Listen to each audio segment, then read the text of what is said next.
I guess it's still in the morning. Welcome to another CFPR seminar today. And today we're so lucky and honored to have two distinguished scholars with us from the United States Census Bureau. The two authors, Dr. Wang He and Dr. Daniel Goodkind, have been working on the aging issue and published a lot on many aging issues involved many different countries, especially today. What they're going to be talking about is the key findings from Asian aging, what we know and have yet to know. I personally am so glad to see that they have received our invitation to come here to present their work, because I have cited their work over the years and used them in my presentation as well. So our first presenter is Dr. Wang He, who leads the Aging Research Program in the United States Census Bureau's Population Division International Program Center. Dr. Wang's main research focuses on the population aging process and the socioeconomic health characteristic of the older population in the United States and other countries in the world. She has been the lead author and project manager for many aging and health research publications, including some of the most popular Census Bureau analytical report, an Aging World series that was cited quite widely. You probably are aware of that, that deals with subjective well-being of elder care providers. And also health and healthcare of the older population in China, India, and 4 other SAGE, S-A-G-E countries, Africa Aging, and the recently released Asia Aging. Our second speaker is Dr. Daniel Goodkind, who is a senior demographer at the International Program Center of the United States Census Bureau. He also has published widely on this aging process.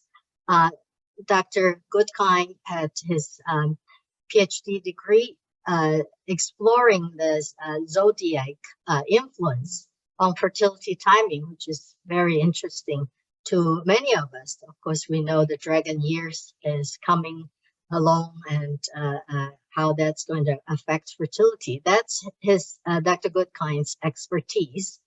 And he has also addressed many population issues with projections and population estimates in the past.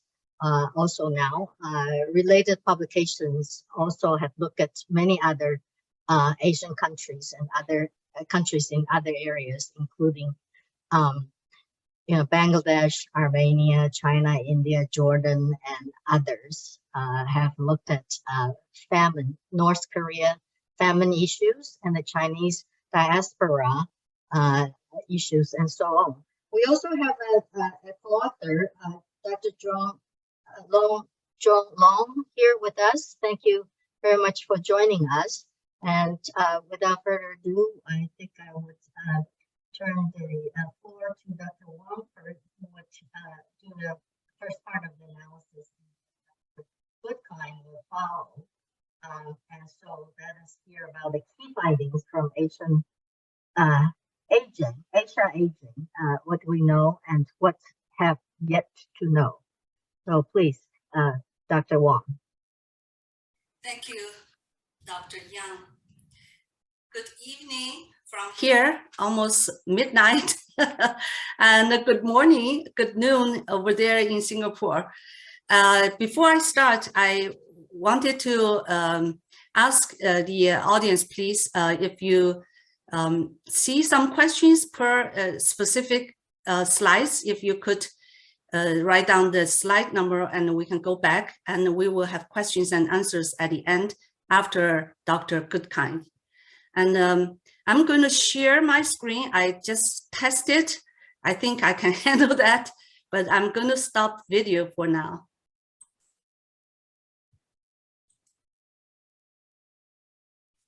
All right, let's see. I think you can see. Is it working good? Yes, we can see All very right. well. Okay. Good. Thank you. Yeah. All right. So thank you all for coming to our presentation today. Dr. Daniel Goodkind and I will present key findings from the Census Bureau's report on Asia aging. I will introduce the report and the project team and focus on Asia's aging trends and patterns. Dr. Goodkind will present key findings of the report related to retirement and pension systems and health of older Asians.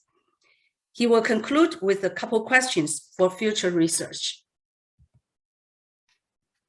The US Census Bureau published the report, Asia Aging, Demographic, Economic, and Health Transitions in June this year. The link of the report on census.gov is here. Here's the link. A quick note, in this report, in accordance with US State Department policy, Democratic People's Republic of Korea is referred to as North Korea. Republic of Korea is referred to as South Korea. Myanmar is referred to as Burma. So you will hear Burma and South Korea a lot in our presentation. This product was a great teamwork. The report was prepared by Wan He and Daniel Goodkind of the US Census Bureau and Paul Kowa of International Health Transition Australia. Unique to this report is that we have 6 participating co-authors who made great contributions to data sources of the report. Here's the list of our co-authors. Dr. El-Massawi, Dr. Jiang, who is here today, Dr. Islam, Dr. Lee, and yes, NUSS's own Dr. Puk and Dr. Tay. These co-authors gathered data specific to some countries that are otherwise not readily obtainable on Bangladesh, Burma, Jordan, Malaysia, South Korea, Thailand, and Vietnam. Some of these countries have not received a lot of attention in prior studies of aging in Asia. As our report demonstrates, there's no typical pattern of aging across Asia. The rapidly aging societies of Eastern Asia, which are particularly well covered in literature, provide just one example. On behalf of Daniel and Paul, I'd like to express our deep gratitude to our co-authors for making this product a fuller, deeper, and stronger research publication. So how does this report differ from other research on aging in Asia? First, this report provides comprehensive temporal and spatial information on aging in Asia. We examined changes over time and also compared Asia to other world regions, considered variations among Asia's 5 subregions, as well as country differences. This is a large volume, more than 100 pages, including 5 chapters and many tables, figures, and appendix tables. It could serve as an all-in-one repository of the most recent data on aging in Asia. We also provided projections data by characteristics to 2060, such as aging indicators or fertility and mortality measures, using data mostly from Census Bureau's international database. The sources for economic and health data in this report are diverse, unique, and timely. All data included in the report reflect the latest available at the time the report was written, including the most recent population censuses and the surveys on older adults in some Asian countries. Although some of those are available online from various international organizations or disseminated publications, other information was gathered by our co-authors. For example, data broken down by age to include 65 plus on urban-rural residents, education, living arrangements, disability, health behavior, and others. Data on these indicators specific to 65 plus revealed interesting and differing patterns and often are not readily available from online sources. In addition to explore in greater detail some of the issues raised in the main text, each chapter provides special text boxes on specific issues, such as centenarians or COVID-19 or people living with HIV. Those text boxes were written by population aging researchers and the subject area experts with considerable knowledge and experience in Asia. They are a critical part of the report. Here, I'd like to express our gratitude to the text box authors for their invaluable contributions to the report. So why study aging in Asia? Asia has been aging rapidly in recent decades. This trend is expected to continue in some subregions and accelerate in others.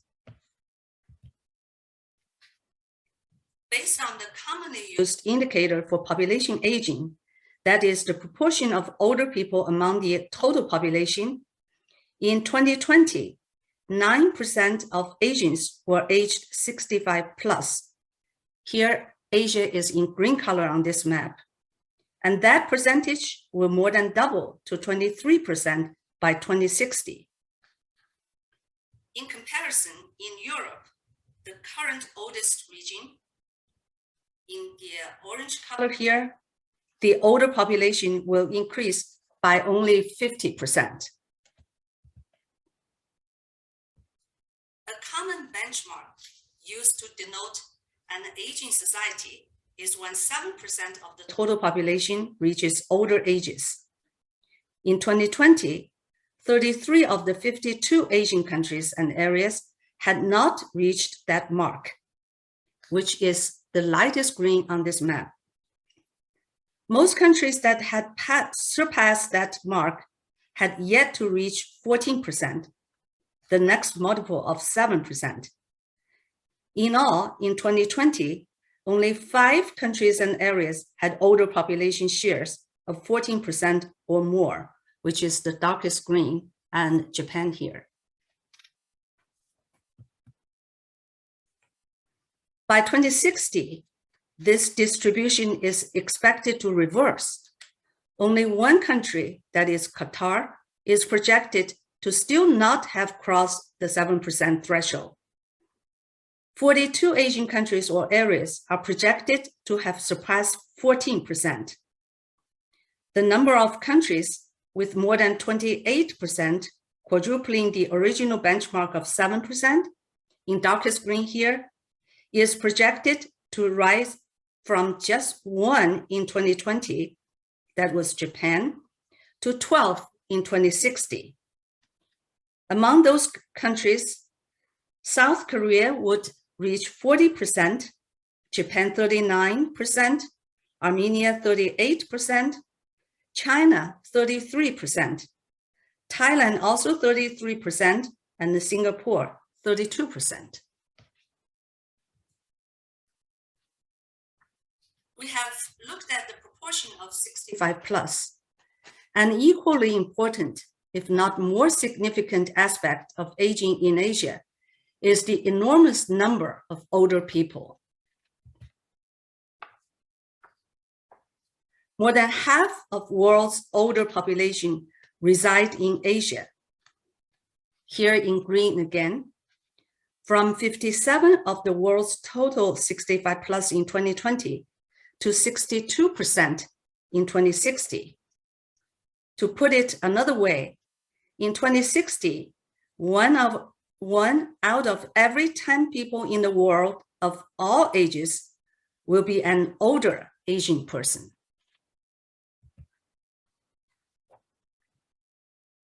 We also looked at differences among Asian subregions. Here are the 5 Asian subregions used in this report. We follow the UN M49 standard of world regions and subregions. These geographical subdivisions were newly proposed by the UN in 2020 and now include Central Asia, a subregion that had previously been subsumed within Western Asia. As expected, the subregions that have the largest older populations are Eastern Asia and Southern Asia, where the population billionaires, China and India, are located.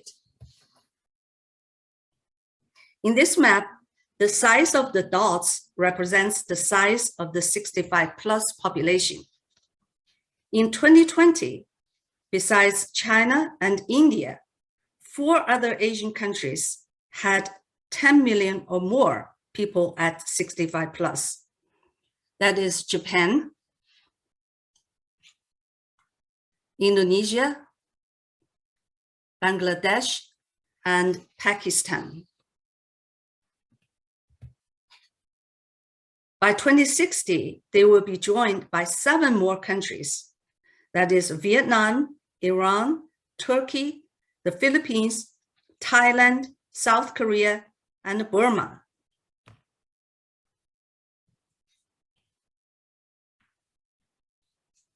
Here we show the ranking in the world of the top 10 countries in Asia by size of 65+ in 2020 and 2060. Not surprisingly, China and India are number 1 and number 2 largest older populations in the world in both 2020 and 2060. The United States is number 3 in both years. Interestingly, as world's number 4 in 2020, here, Japan is projected to slide to number 8 in 2060.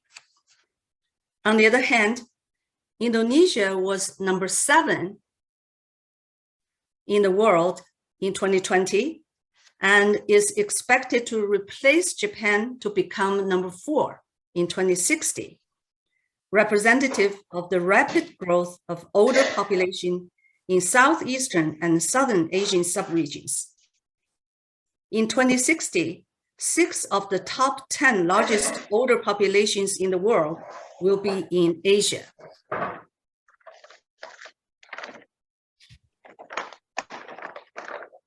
Asia's aging has been driven by its unusually rapid demographic transition from higher to lower birth and death rates.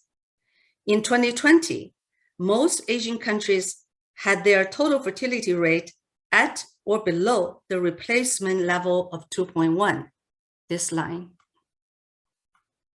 Only 8 countries and areas had TFR at or above 3. The rapid fertility declines in the past few decades will continue.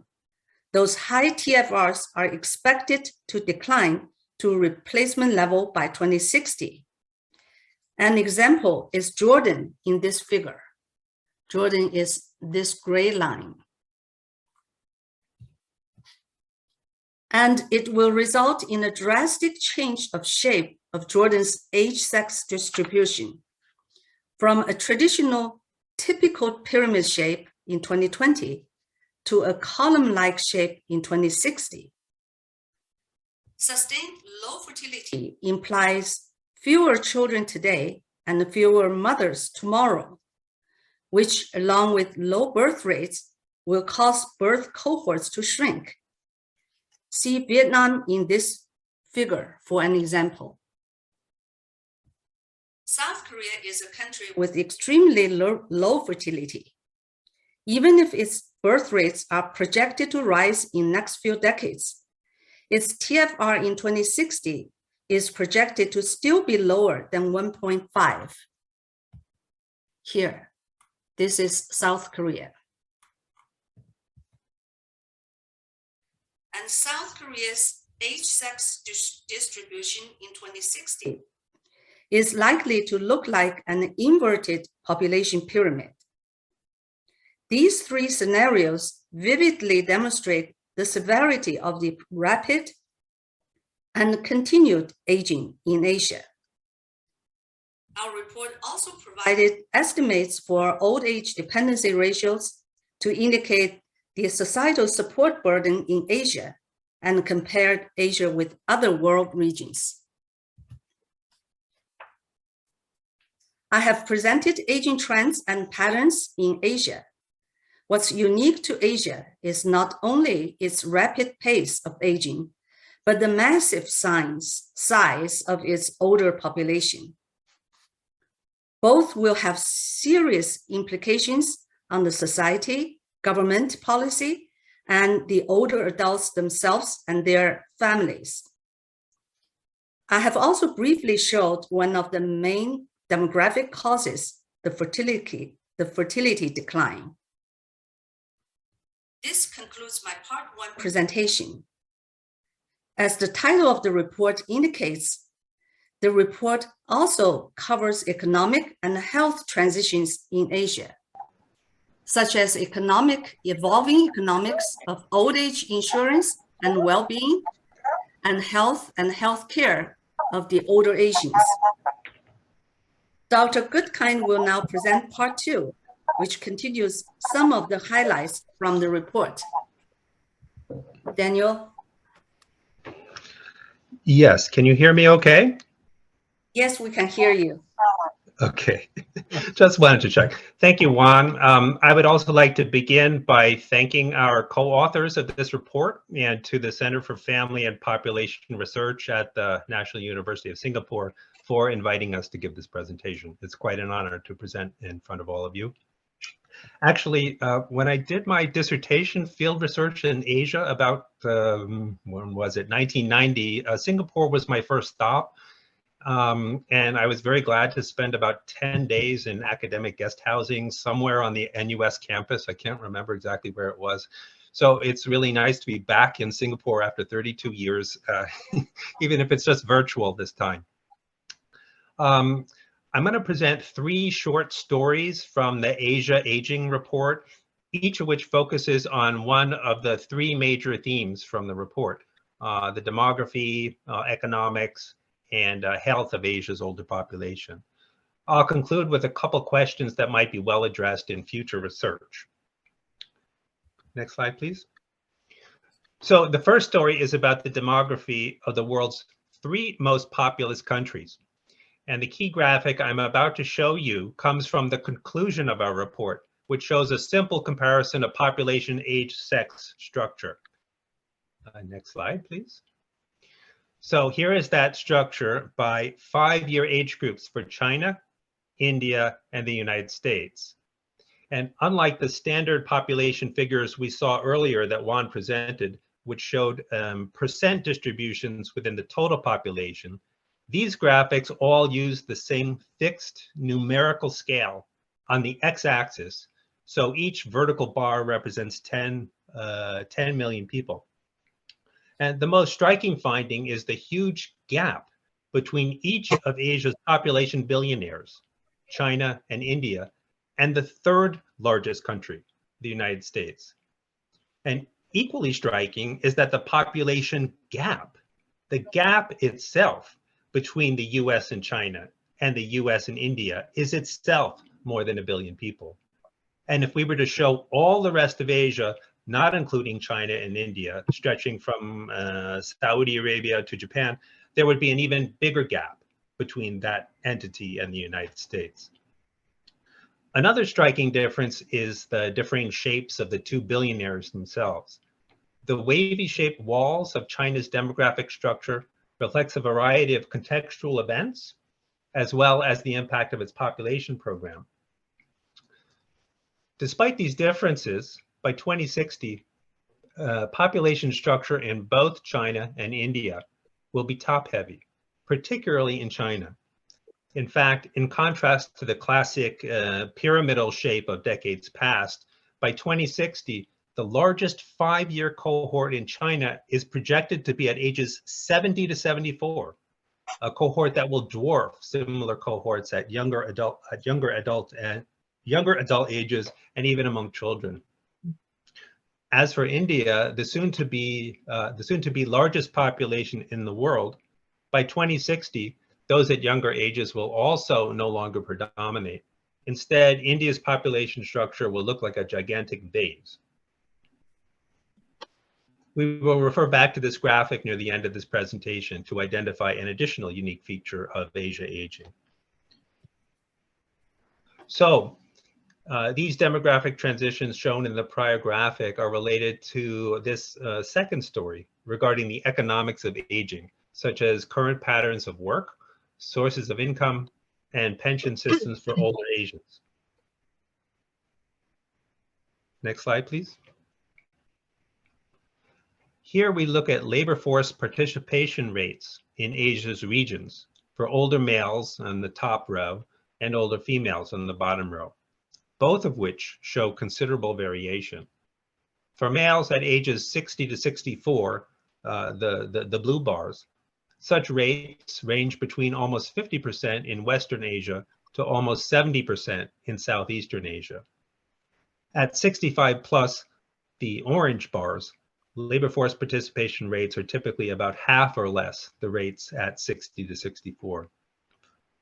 The variations are even sharper for females, where labor force participation rates at 60 to 64 vary from over 40% in East and Southeast Asia to under 20% in Southern Asia, and under 7% in the Arab states, with a drop-off at 65 plus even more sharp than for men. That is comparing the blue and the orange bars. Participation in the labor force is one means of support for the older population, but there are, of course, other means, as shown on the next graph. Next graph, please. So here we see the main source of income for the older population in select Asian countries in recent years.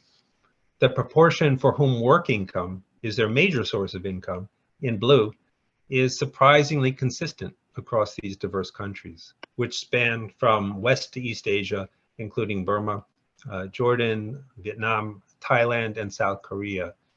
What is notably different among them is the relative share between children's support in dark orange and all other sources, which are in light orange.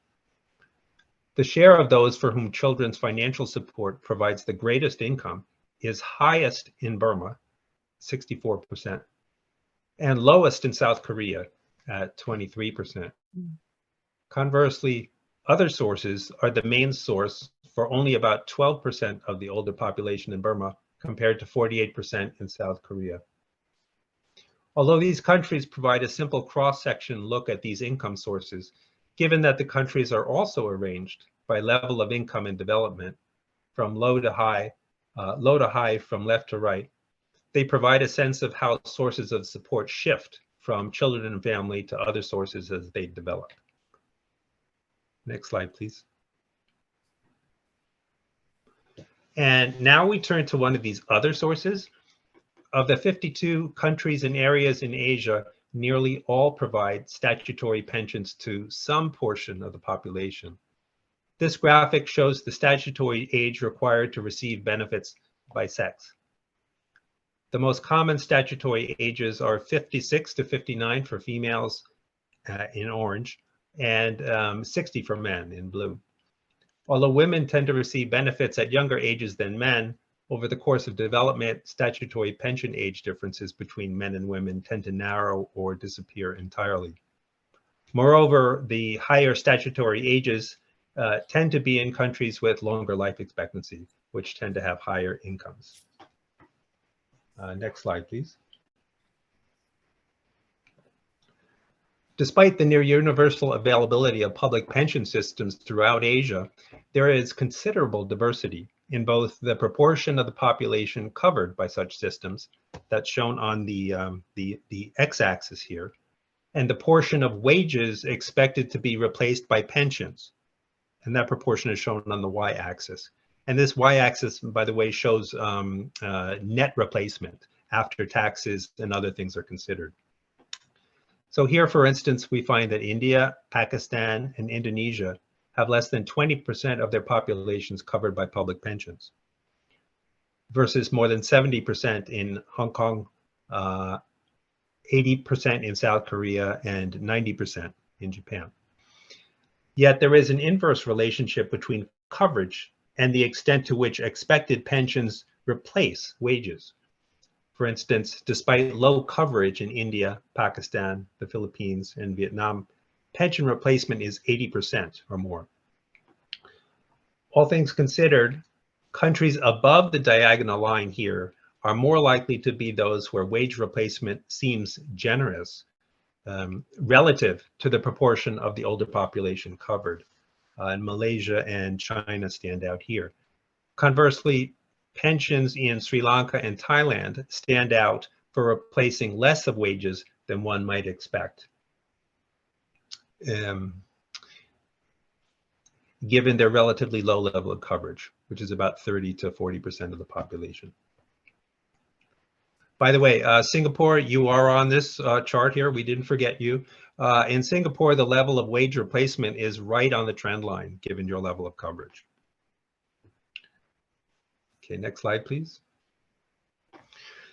And now we have reached our third story, which is about health and health improvements for older Asians. Next slide, please. This graphic shows countries estimated to have the highest and lowest life expectancy in years at age 60 for both sexes combined, according to the United Nations for the years 2015 to 2020. Countries with the highest include Japan, 26.7, meaning if you were 60 years old, you would be expected to live to age 86.7, along with Singapore, South Korea, and Israel. In contrast, Afghanistan shows the lowest at 16.4, more than 10 years lower than Japan's. Other countries with very low life expectancy at age 60 include Yemen, Burma, and Tajikistan. Next slide, please. In addition to considering recent levels of life expectancy at age 60, we identify here the countries showing the most improvement in such over the past 2 decades. An interesting finding is that the top 10 improvers include South Korea with 5.1 years improvement, Singapore, and Qatar, all of which are already in the top 10 for recent life expectancy that we saw in the prior chart. In contrast, of the 10 countries with the lowest life expectancy from that prior chart, only Kyrgyzstan was among the 10 improvers, even though there should have been a lot of upward headroom for them. Improvements were far more modest in many parts of Southeast Asia, including Vietnam, Indonesia, the Philippines, and Timor-Leste.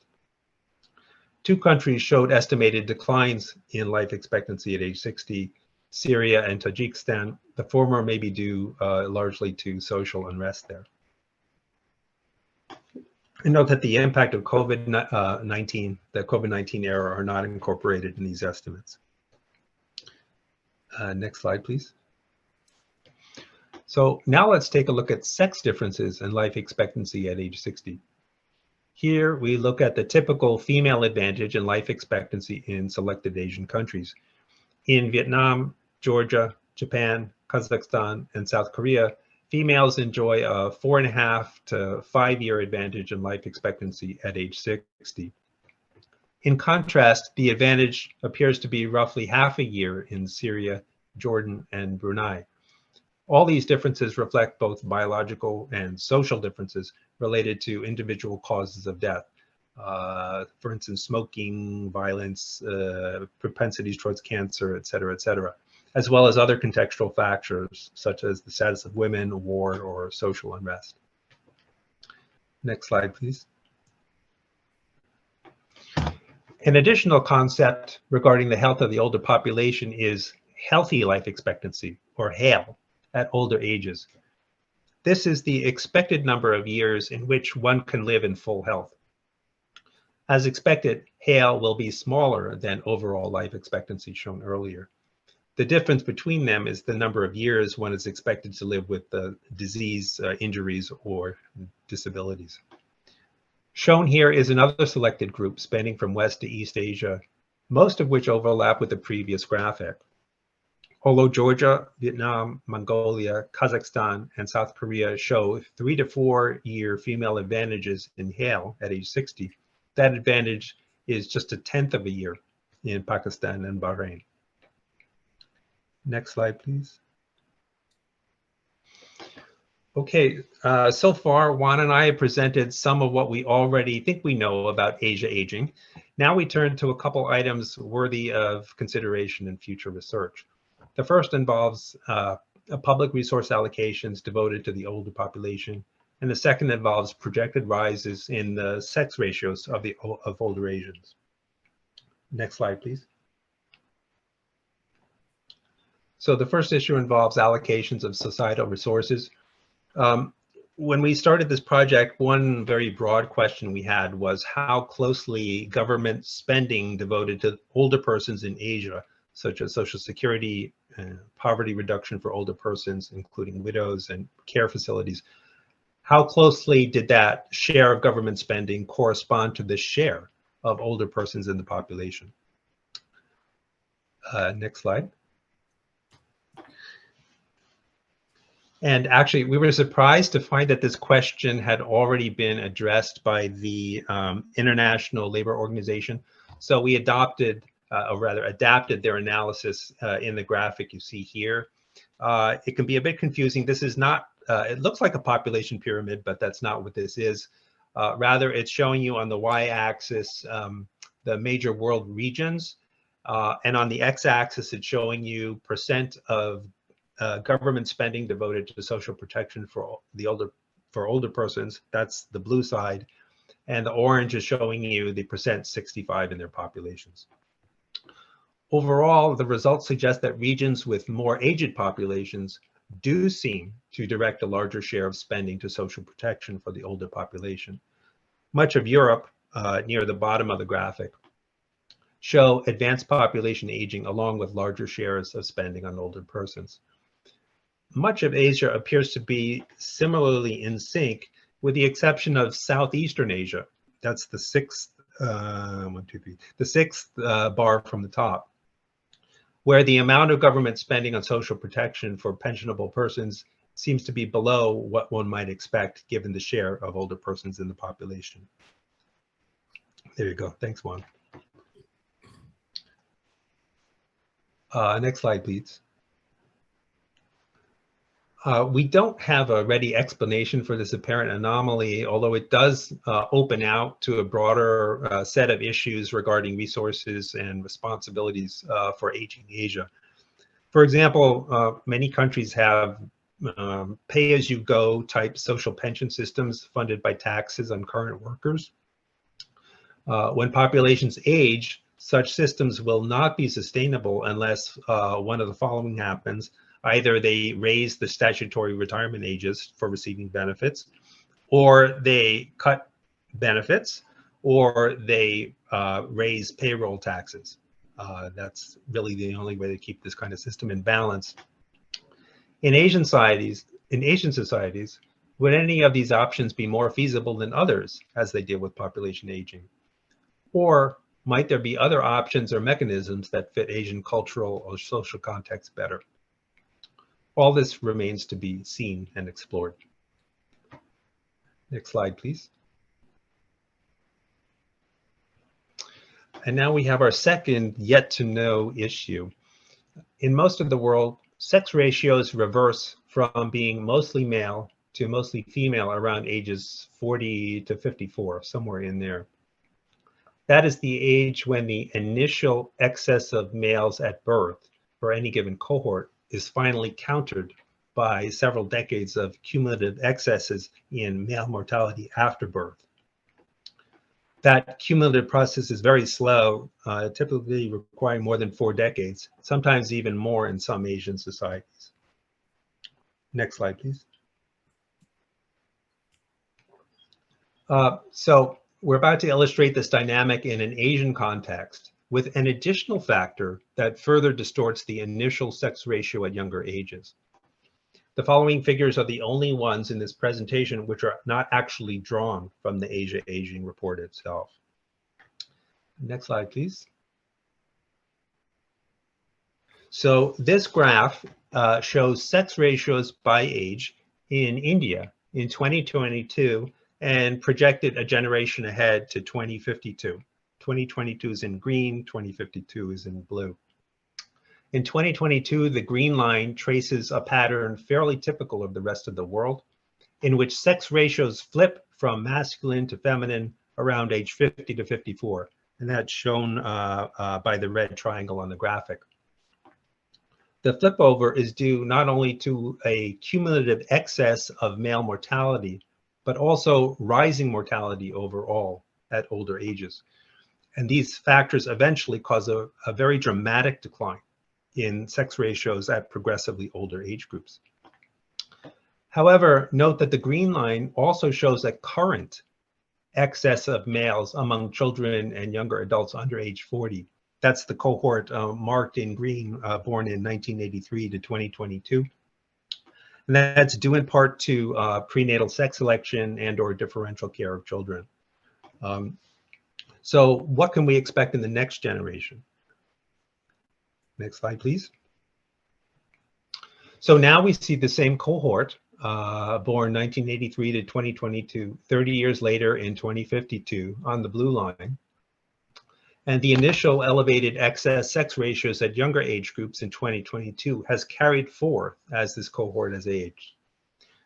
Most striking is that the age at which the sex ratio flips from masculine to feminine, indicated again by that red triangle, is now 20 years later than in 2022. Males in India are projected to remain the majority until age 70 to 74. Next slide, please.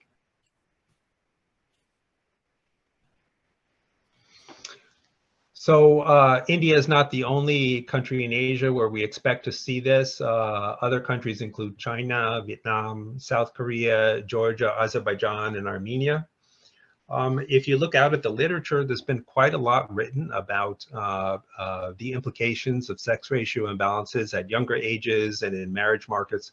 But as far as I know, the impact, the potential impact of rising masculinization of older ages is not. So not only are populations in Asia becoming older, but within a generation in much of Asia, men will also become more prevalent in that older population, particularly in their 60s. So this appears to be unprecedented in recent history.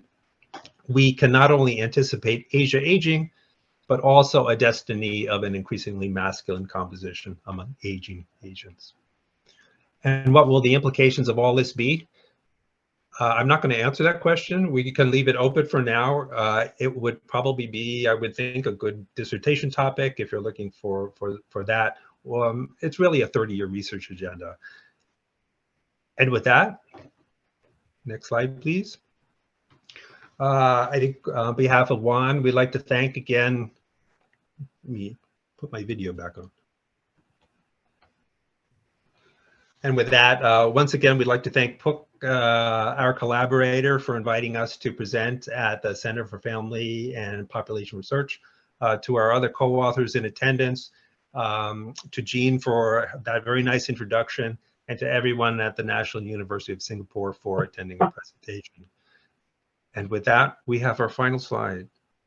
We want to thank you all for listening, and we look forward to your questions, comments, and suggestions. Great. Thank you. Thank you to both Dr. Wang He and Dr. Daniel Goodkind. I would like to invite our participant, actually, if possible. I think our speakers would appreciate seeing who you are. If possible, turn on your video for the discussion. So thank you. This is really an important and impressive amount of work. I can see that how a team of researchers coming together will be necessary for making this this work possible. It's an important update for many of the research and statistics that we have seen. I found that I welcome participants to raise questions, either by raising your hand so I can see you, or by typing in the chat box. While we're waiting for to see if there are other comments, let me just offer my observation. I think the pyramid, the slides, can you hear me? You can hear me? Okay. Yes, yes. The slide of pyramids of China, India, and United States is very interesting. Of course, you reminded us it's not just the speed of the aging, but the magnitude, the size of the older adult population that is striking. So you see this very slim population pyramid of the United States in comparison to India and China, which is really important to keep in mind. But comparing China and India, I think one thing that population pyramids often do not tell us is about the human capital of the population, or the quality of the population, if you like.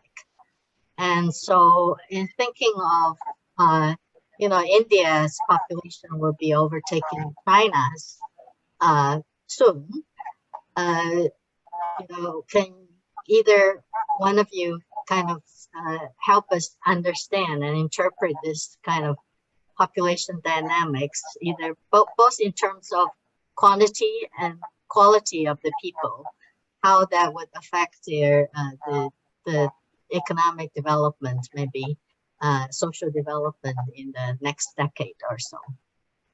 Can you talk a little bit about that, China and India, maybe? Yeah, maybe I can try to answer that by referring to the concept of demographic dividend. That's become kind of like the standard development model in demography now, that when birth rates tend to go down, there's a period when dependents tend to be minimized both among children and the older population, and there's a concentration of people at their most economically productive ages.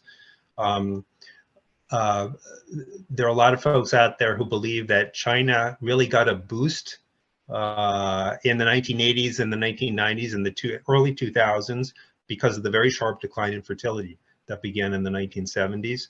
And that sort of gave the economy a great big boost. There were a lot of other issues besides that, but the demography could have been a big factor in that. But China is now aging much more rapidly because of very low fertility. India, I'm looking at the graph. I don't know if we want to bring it up again. Should we try to bring it up again? You want to see that again? I need to share screen. Let's see. I'm looking at it on my other screen. Can you see? Yes, yes. Okay. Right. Perfect. Yes. So India, yeah, a lot of people are surprised to hear that India's total fertility rate is around replacement now too. Yeah. It's quite low. Bangladesh is also near there as well. So the pace of that demographic dividend is going to be around a little bit longer because there's not going to be the attenuation such as so rapidly as China has had. So I'm not sure if that fully answers your question. Yeah, I know that there's a much higher level of education in China than India, so that may well affect economic growth going forward. If I could say, there's also, if you want to look at some pyramids that include education, sometimes when I'm doing workshops, I go back to the pyramids produced by the Wittgenstein Center in Vienna, because they had age and sex and education built in over time. And I find that a really helpful vehicle to illustrate the very point that you're making about the educational human capital within the population. Okay, so thank you, Daniel, for bringing up the demographic dividend. I want to point out that actually our report has a special text box on this topic, demographic dividend. So you're welcome to read our report and visit the text box. I have a little bit to add. First of all, I have to disclaim that what we're saying here is personal view. It's not in the report. It's not representing the Census Bureau. So Daniel mentioned the demographic dividend for China's economic growth, fast, rapid, high economic growth for 20, 30 years. And there is a very serious concern for how China would, the economic growth will continue. And everybody, not everybody, again, this is not representing the Census Bureau, because we are representing the Census Bureau today in presenting that China eventually, the doom of economic growth, the rapid growth, could be aging, not rural agriculture, even war, but aging, population aging, because there is so many people to be supported. And one of my slides pointed out that China would have 30-some% older population in 2060. And imagine in 2060, what is the total population of China will be.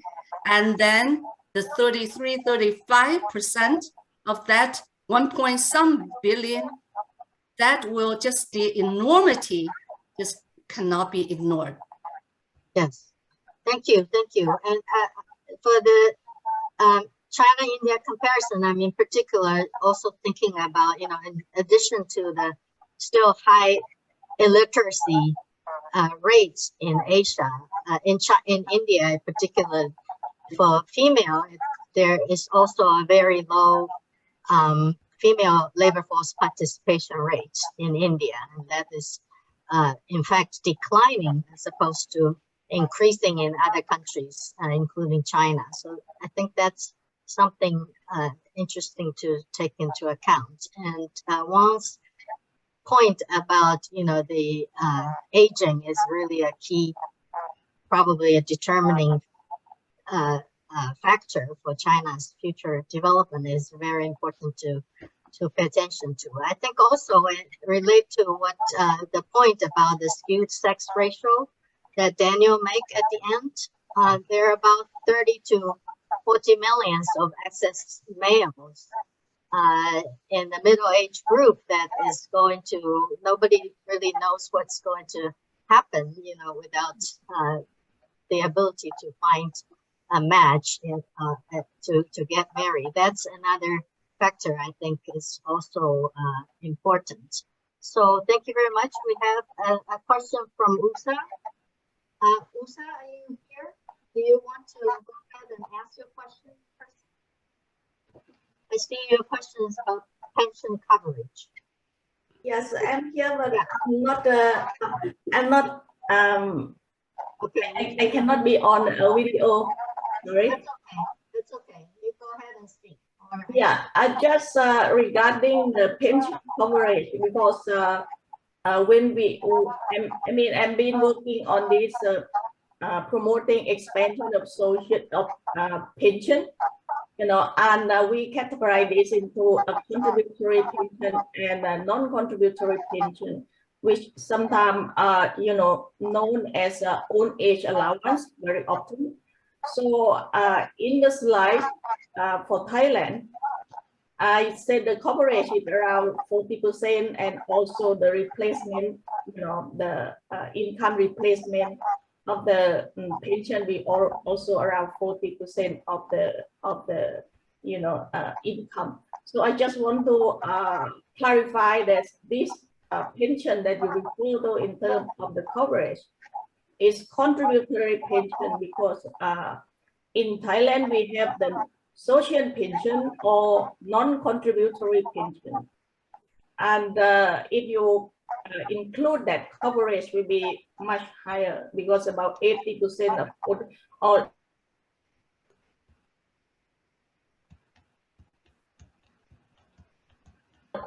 like in principle of the scheme, but of course then the adequacy or the amount mostly is still very low, including the contributory pension. I just want to clarify and provide some what we mean by pension when we are working here. Thank you. So either Daniel or Wang, would you like to answer? The chart refers to contributory pensions only, right? Not including Yeah, let me. Yes, but by the way, I seem to have lost my video. Am I the only one to have lost my video? So You look blurry to us for you some look reason. blurry. I see just a blackout. I have Which a black one, screen with which I can chart? see people's names, but Oh yeah, dear. I'm not sure what's Maybe happening at my end, but something funny. Can you Yeah, see I think the chart? I can't see the chart. I can only see people's names and I can see the functions on the bottom. So Okay. something has, I Oh, didn't So know that that it was a general problem. it's a page. It is slide 28. That's the dot chart. yeah, Social Security system coverage Right, versus right. Yeah, wage yeah. replacement. I think the general point here, yeah, this is I think this is a very important point. Yeah, we were actually relying on the source here to pull this chart together. And yes, I think it's very important when you do this kind of comparison to get apples to apples and oranges to oranges. And you know, there can be variations in pension systems country by country. And we did observe in that other chart that Southeast Asia tended to be, apparently, it seemed to be lower in social or spending on people at pensionable ages. If there are these differences in definition of what constitutes such spending, that could account for some of these differences. So I think actually that's a very important point. So thank you for that. right. So for instance, Singapore does not have a pension system. You have a Provident Fund, right? Providence Fund, yeah, and Right. so we will have to read the fine footnote to figure out how these were calculated to improve to interpret better. I was a bit surprised to see the low contribution of Southeast Asia, but I then on second thought is relate to what we're pointing out about the big disparity even within region. Southeast Asia, you have the Laos, Cambodia, East Timor that probably have really low fundings there, and that may have pulled down the region averages. Is that possible? Yes, that could be pulling. Yeah, again, the chart that you're referring to is that fake kind of pyramid on slide 36. Yeah, we don't know how exactly the data that was used to construct this by the International Labor Organization, but that could be part of it. Good, thank you. Any other questions? Yes, the Southeast Asia, right? Thank you. Oh, sorry. Do you That's fine. That's fine. Thank you. Yeah, I think it's, you know, the regional disparity sometimes is so large, and I think your point about, you know, different part of Asia has really different patterns is important, because people outside of Asia sometimes they just refer to this whole region as Asia, and to make this blanket statement, that's a big danger. So thank you for pointing that out. Any other questions and comments from the audience?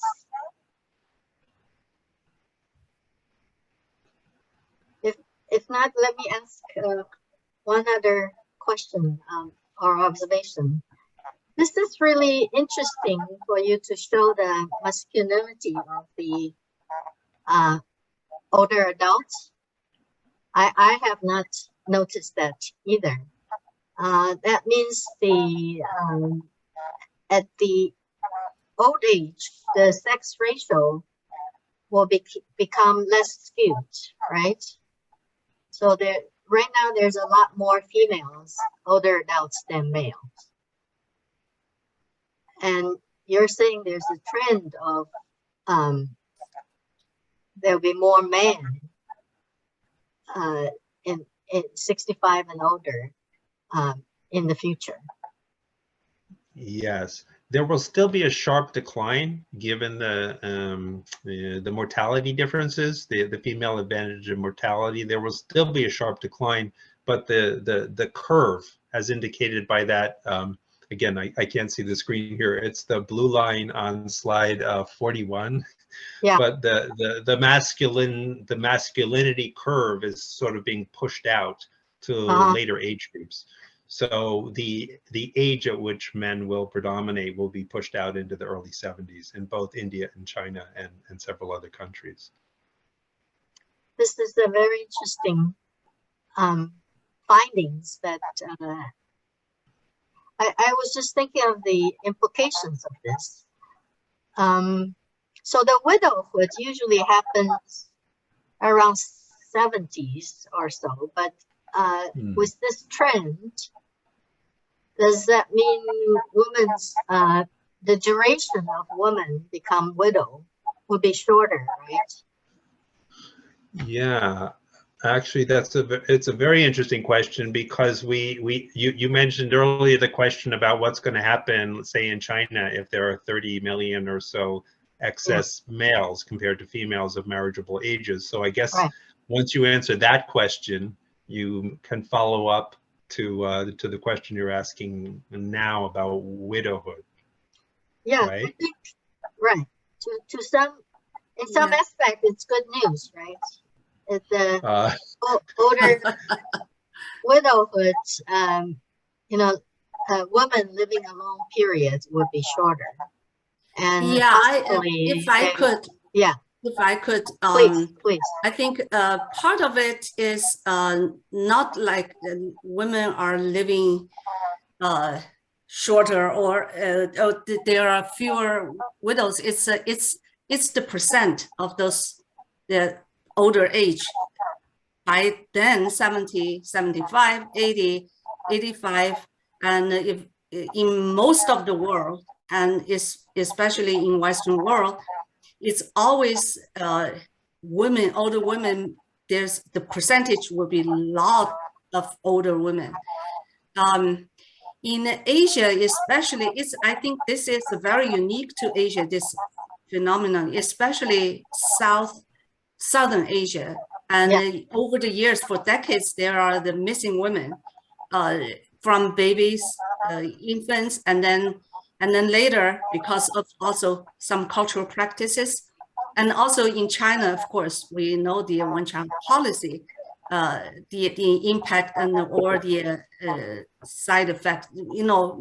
Again, we're not talking about government policy, but the reality is there are there are more male than female in adult ages. So in a way, if you look at in India example just now, those two charts, yes, you could see that by older 70, 75 years old, there seem to be more men, but it also shows the one possible factor could be men are living longer too. Yeah. So that is that this relates to another issue. I just wanted to mention it, but we're not going to discuss it. Is the widowhood is widowhood a good thing or bad thing? For the longest time in aging research, widowhood is always comes with the hardship. It's always lonely and no financial support and so on and so forth.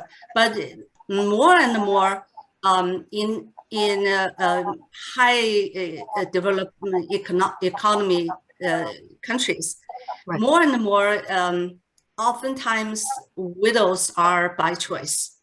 And they have their lifelong accumulation of assets and wealth to support themselves, and so things are changing. That is, I just wanted to mention this just for us to bear in mind and consider.